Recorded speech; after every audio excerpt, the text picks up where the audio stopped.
নমস্কাৰ জনাইছো আপোনালোক সকলোকে আৰু স্বাগতম জনাইছো মই অন্যতম ভিডিঅ'লৈ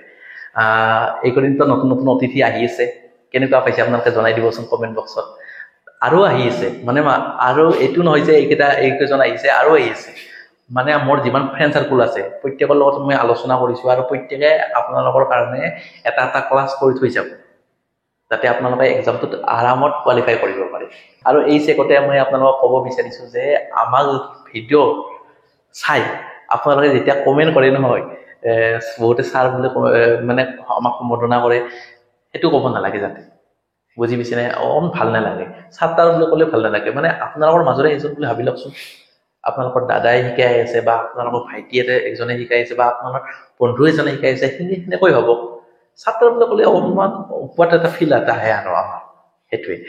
বাকি যিকোনো হওক আমি ফান্ডামেন্টাল ৰাইটছৰ বিষয়ে আমি আলোচনা কৰিম তো ফান্ডামেন্টাল ৰাইটছৰ পৰা আপোনালোকৰ ম্যাক্সিমাম 2 বা 3 মাৰ্ক আহিব আৰু সেইখিনি এই ভিডিঅ'টোৰ পৰাই আপোনালোকে এই 2 বা 3 মাৰ্কটো আৰামত স্কোৰ কৰিব পাৰিব বুজি পাইছে আৰু মই যেখিনি শিকাম নহয় সেইখিনি মোৰ ভিডিঅ'ৰ ডেসক্ৰিপচনত পিডিএফ আকাৰত থাকিব তাৰ পৰা আপোনালোকে চাই ল'ব পাৰে নাইবা আপোনালোকে বহি কলম লৈ নোট কৰি যাওক আৰু নোট কৰিলে এটা কি হয় জানে আপোনালোকৰ লিখতে তাৰমানে আপোনাৰ মনত থাকি যায় হয়নে নহয় পঢ়াতকৈ আপুনি চাবচোন পঢ়াতকৈ আপুনি যেতিয়া লিখি কিবা এটা পঢ়ি আছে এটো বেছিকৈ আপোনালোকৰ মনত থাকি যায় বুজি পাইছে তো যেতিয়া আমি ফান্ডামেন্টাল ৰাইটছৰ বিষয়ে আমি আলোচনা কৰিম তাৰে আগতে অকনমান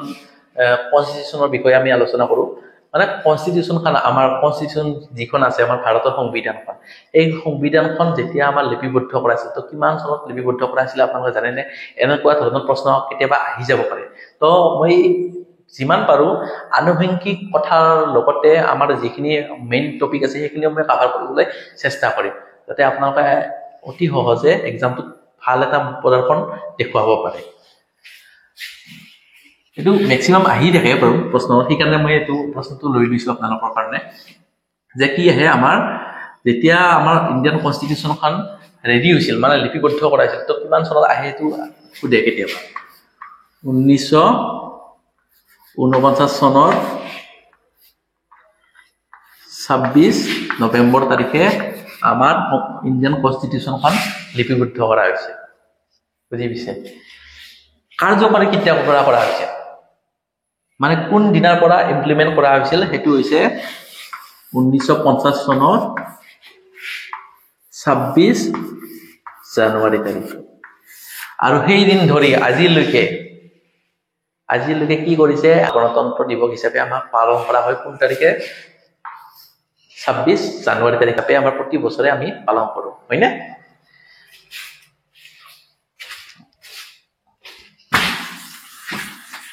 এতিয়া আহিছো আমি ফান্ডামেন্টাল ৰাইটছৰ বিষয়ে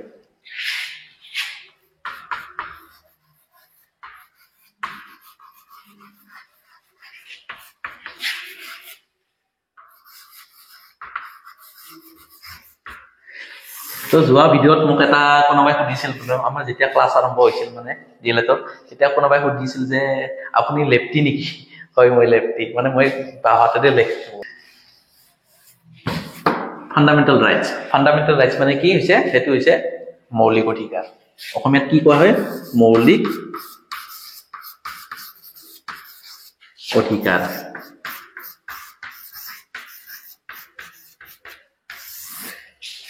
মৌলিক অধিকাৰ মানে কি এজন ব্যক্তিয়ে নিজৰ জীৱনটো সুন্দৰভাৱে চলাই নিবৰ বাবে যেখিনি প্ৰাপ্য তেওঁৰ অধিকাৰ আছে সেইখিনি অধিকাৰকে কোৱা হয় মৌলিক অধিকাৰ মানে সংবিধানে আমাক দি দিছে বুজি পাইছে যেহেতু আমাৰ ইণ্ডিয়াখন এখন ডেমক্ৰেটিক কাউন্ট্ৰি হয় নহয় গণতন্ত্ৰ এখন দেশ সেই হিচাপে আমাক কি হয় সংবিধানে মৌলিক অধিকাৰ দি দিছে প্ৰতিখন দেশতে দিছে নাই এই মৌলিক অধিকাৰ প্ৰতিখন দেশত দিয়া হোৱা নাই যেনে আপোনালোকে উদাহৰণ হিচাপে যদি মই ক'বলৈ যাওঁ আমাৰ নৰ্থ কোৰিয়া এখন যিখন দেশ তাতে আপোনালোকে জানে যে কিম জং নামৰ এটা প্ৰাণী এটা আছে সেই প্ৰাণীটো কেনেকুৱা আপোনালোকে জানে হয় না নহয় তো মৌলিক অধিকাৰ প্ৰতিখন দেশত দিয়া হোৱা নাই মৌলিক অধিকাৰ মানে কি আজি আপুনি মোৰ ভিডিঅ'টো চাই আছে কাবাৰ পাৰমিশন ল'ব লগা হৈছে মোৰ ভিডিঅ'টো চোৱাৰ কাৰণে লোৱা হোৱা নাই তো হেতুৱে আপোনালোকৰ অধিকাৰ বা মোৰ ভিডিঅ'টো মই আপলোড দিওঁতে কাবাৰ পাৰমিশন লৈছো নেকি লোৱা নাই, সেইটো মোৰ অধিকাৰ, এইটো কয় মৌলিক অধিকাৰ। বুজি পাইছে? সংবিধানে আমাক কি কি দিছে? সংবিধানে আমাক কি কি দিছে? সংবিধানে আমাক 12 নং অনুচ্ছেদৰ পৰা 35 নং অনুচ্ছেদৰ বিভিন্ন অধিকাৰ দি দিছে, বিভিন্ন অধিকাৰ দিছে। এইখিনিৰ কথা আৰু পাছত আলোচনা কৰিম। তাৰে আগতে আমি কেইটামান কথা জানি লোৱা উচিত, যাতে আমাৰ যেতিয়া কনষ্টিটিউশ্যনখন বনাইছিল, হয় নে নহয়, যেতিয়া আমাৰ কনষ্টিটিউশ্যনখন বনাইছিল তো বিভিন্ন দেশৰ পৰা আইডিয়া কিছুমান লোৱা হৈছিল। যেনে ৰাছিয়াৰ পৰা লোৱা হৈছিল, জাপানৰ পৰা লোৱা হৈছিল, USA-ৰ পৰা লোৱা হৈছিল, নহয়, বিভিন্ন দেশৰ পৰা আমাৰ আইডিয়া লৈ কিনেহে আমাৰ কনষ্টিটিউশ্যনখন ৰেডি কৰা হৈছিল। তো আপোনালোকে জানে যে আমাৰ ইণ্ডিয়ান কনষ্টিটিউশ্যনখন, ভাৰতীয় সংবিধানখন হৈছে আটাইতকৈ দীঘল কনষ্টিটিউশ্যন, আটাইতকৈ দীঘল, হয় নে নহয়? তো এই যে ফাণ্ডামেণ্টেল ৰাইটছ, এই ইয়াৰ আইডিয়াটো ক'ৰ পৰা লোৱা হৈছিল? কেতিয়াবা আপোনালোকৰ প্ৰশ্ন সুধিব পাৰে, এই ফাণ্ডামেণ্টেল ৰাইটছ, আমাৰ যিটো মৌলিক অধিকাৰ আছে, কোনটো দেশৰ পৰা ইনস্পায়াৰ হৈ লৈছিল? এইটো নহয় যে বেলেগ এখন দেশৰ পৰা যিখিনি লিখা আছে সেইখিনি ডাইৰেক্ট ভৰাই দিছে, সেইটো নহয়। তেওঁৰ পৰা আইডিয়াটো লৈছে, কনচেপ্টটো লৈছে, লৈ কেনে নিজাকৈ ৰেডি কৰিছে। প্ৰতিখন দেশৰ নাগৰিক হিচাপে বেলেগ বেলেগ, হয় নে নহয়? আমাৰ কালচাৰটো আমেৰিকাৰ পৰা নিমিলে, আমেৰিকাৰ কালচাৰৰ পৰা আমাৰ নিমিলে, হয় নে নহয়? তেওঁলোকৰ লগত আমাৰ সম্পূৰ্ণ বেলেগ, আমাৰ ধৰ্মীয় মানুহ, আমাৰ ৰীতি নীতি বেলেগ, সাজপাৰ বেলেগ, এইটো এনেকুৱাই। তো এই ফাণ্ডামেণ্টেল ৰাইটছ USA পৰা ইনস্পায়াৰ হৈ কেনে বনাইছে। কেতিয়াবা আপোনালোকক সুধিব মানে ক'ৰ পৰা আইডিয়াটো লোৱা হৈছে, এইটো হৈছে USA। আৰু ফাণ্ডামেণ্টেল ডিউটি যি আছে, আমাৰ মৌলিক কৰ্তব্য, আপোনালোকে সৰুতে সমাজ বিজ্ঞানত পাই আহিছে, হয় নে নহয়? ফাণ্ডামেণ্টেল ডিউটি বিষয়ে আপোনালোকে পাই আহিছে নিশ্চয়। এইটো কোনটো দেশৰ পৰা ইনস্পায়াৰ হৈ বনাইছে? এইটো হৈছে ৰাছিয়া। তো এনেধৰণৰ আনুষংগিক কথা কিছুমান আছে ইয়াৰ লগত জড়িত হোৱা, সেইখিনি মই অকণমান ডিছক্ৰাইব কৰিবলৈ চেষ্টা কৰিম, যাতে আপোনালোকে মানে বুজাত সুবিধা হয় কিছুমান, বা এক্সামত কেতিয়াবা এনেধৰণৰ প্ৰশ্ন আহিলে যাতে আপোনালোকে টেকেল কৰিব পাৰে। বুজি পাইছেনে? এইখিনি। এতিয়া আহিছোঁ, আমাৰ যদি কেতিয়াবা এনেকুৱা প্ৰশ্ন সোধে যে আমাৰ এই ফাণ্ডামেণ্টেল ৰাইটছ আছে, এই ৰাইটছটো কোনটো পাৰ্টত আছে, কেতিয়াবা এনেকুৱা ধৰণৰ প্ৰশ্ন আমি দেখিবলৈ পাওঁ। কিছুমানে জানে, যিবিলাকে নাজানে মই কৈ দিছোঁ কোনটো পাৰ্টত আছে আমাৰ এই ফাণ্ডামেণ্টেল ৰাইটছটো। সেইটো হৈছে 3 নম্বৰ। 1 নম্বৰত কোনটো আছিল? 1 নম্বৰৰ আমাক ইউনিয়ন আৰু ষ্টেটৰ বিষয়ে কোৱা হৈছিল।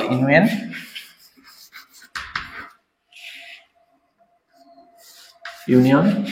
আৰু ষ্টেটৰ বিষয়ে আমাৰ 1 নম্বৰ পাৰ্টত লিখা আছে। 2 নম্বৰ পাৰ্টত আমাৰ চিটিজেনশ্বিপৰ বিষয়ে আমাৰ আলোচনা কৰা হৈছে, মানে সংবিধানত। আৰু 3 নম্বৰ পাৰ্টত ফাণ্ডামেণ্টেল ৰাইটছৰ বিষয়ে কোৱা হৈছে, মানে লিপিবদ্ধ তাত আছে। বুজি পাইছে? কেতিয়াবা ধৰক যদি আপোনালোকৰ ইয়াৰ পৰা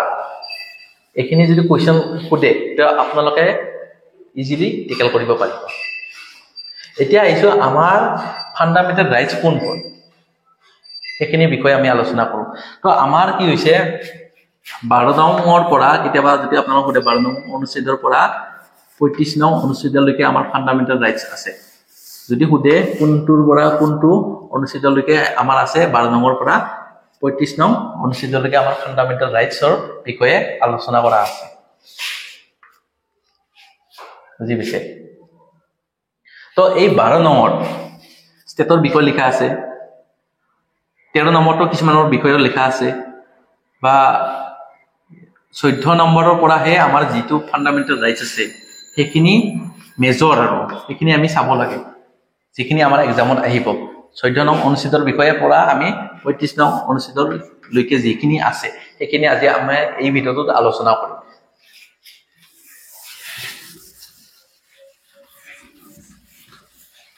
চাওক, আমাৰ সংবিধানে 14 নং অনুচ্ছেদৰ পৰা 18 নং অনুচ্ছেদলৈকে কি আছে, আমাক কি অধিকাৰ দিছে? সেইটো হৈছে আমাৰ সমতাৰ অধিকাৰ সমতাৰ অধিকাৰ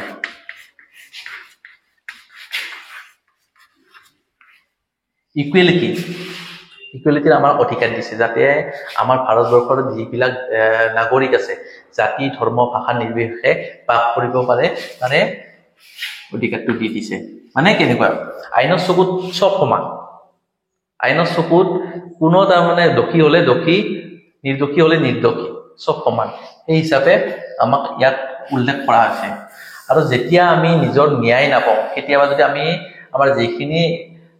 মৌলিক অধিকাৰ আছে সেইখিনি যদি আমি নাপাওঁ তো আমি কি সহায় ল'ব লাগিব আমি কোৰ্টৰ সহায় ল'ব লাগিব সেইখিনিও আমাক দি দিছে বুজি পাইছে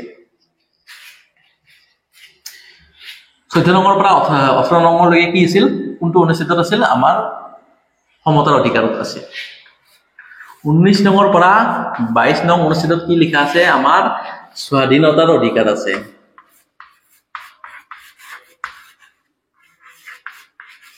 স্বাধীনতাৰ অধিকাৰৰ বিষয়ে আমাক ইয়াত কোৱা হৈছে মানে স্বাধীন মানে কি স্ব মানে হৈছে নিজৰ আৰু থিন মানে হৈছে নিজৰ আন্ডাৰত মানে স্বাধীন আৰু এনেকুৱা যাৰ দাসত্ব নাই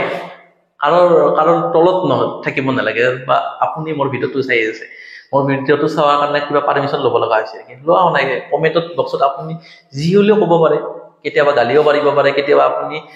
ভাল বুলি এটা ফিডবেকো দিব পাৰে হয় নে নহয় তো কাৰোবাৰ পাৰমিশন ল'ব লগা হৈছে লোৱা হোৱা নাই এইটোৱে হৈছে স্বাধীনতাৰ অধিকাৰ বুজি পাইছে এতিয়া 23 নং অনুচ্ছেদৰ পৰা 24 নং অনুচ্ছেদত কি আছে জানেনে আপোনালোকে শোষণৰ বিৰুদ্ধে অধিকাৰৰ কথা ইয়াত লিখা আছে শোষণ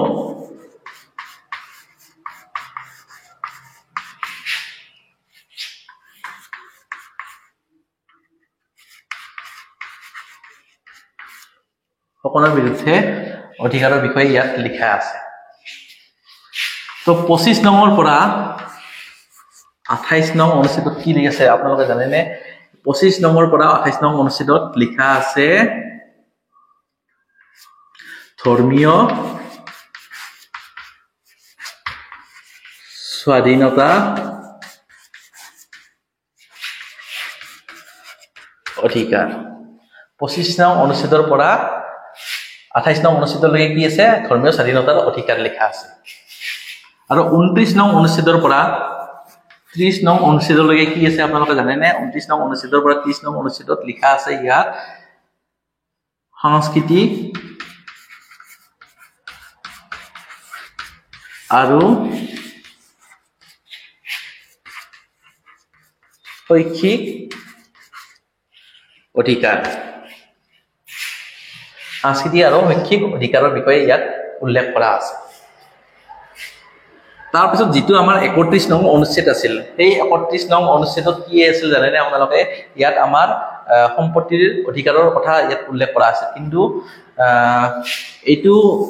সংবিধান সংশোধনীৰ জৰিয়তে এই অধিকাৰ আমাৰ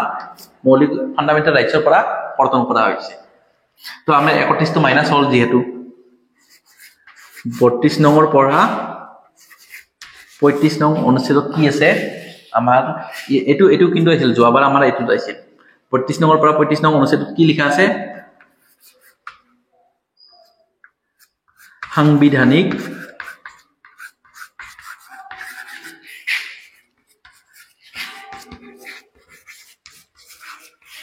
প্ৰতিকাৰৰ অধিকাৰ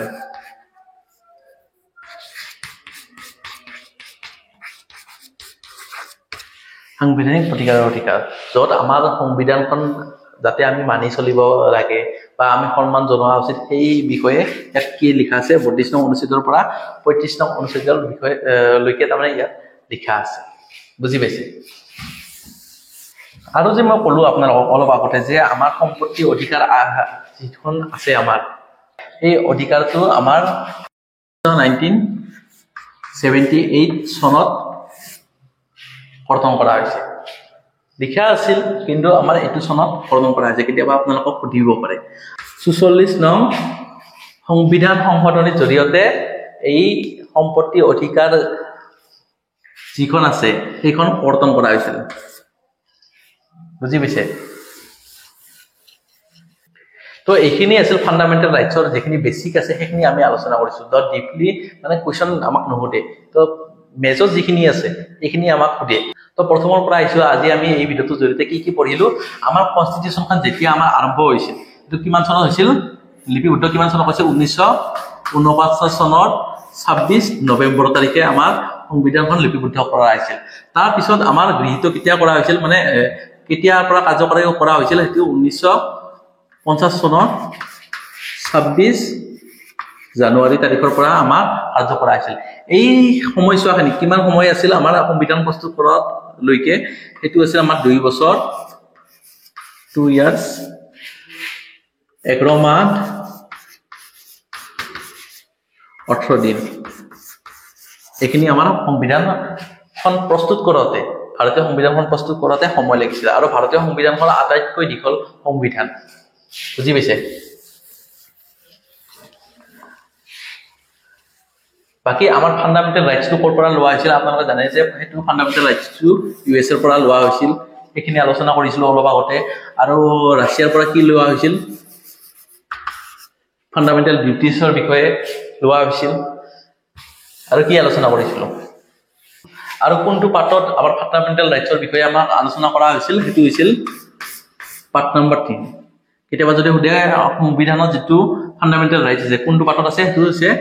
3 নম্বৰ পাৰ্টত আছে আৰু আমাৰ যিবিলাক আছে ফান্ডামেন্টাল ৰাইটছ আছে সেইবিলাক আমাৰ কৰ্তন কৰিব পাৰে বুজি পাইছেনে মানে আমাৰ যিখিনি অধিকাৰ আমাক দি দিছে সংবিধানে আমাক দি দিছে এইখিনি আমাক কেতিয়াবা কৰ্তন কৰা হয় আপোনালোকে দেখা পাইছে নে এই কৰোনা সময়ত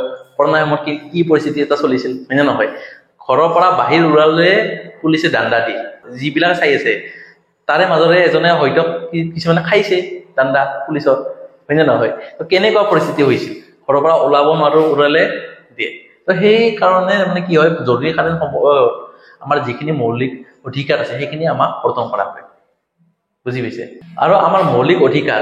বলবৎ কোনে কৰিব পাৰে কেতিয়াবা যদি আপোনালোকৰ প্ৰশ্ন উঠে যে আমাৰ মৌলিক অধিকাৰসমূহ বলবৎ কোনে কৰিব পাৰে হেতু হৈছে সুপ্ৰিম কোৰ্টে আমাৰ মৌলিক অধিকাৰসমূহ বলবৎ কৰিব পাৰে তো এইখিনি আছিল আজি এই ভিডিওটো আশা কৰিছো আপোনালোকে এই ভিডিওটো ধুনীয়াকৈ চালে কিবা এটা বুজি পালে আৰু যদি বুজি পালে এটা কমেন্টত ফিডব্যাক এটা দিবলৈ নাপাৰিব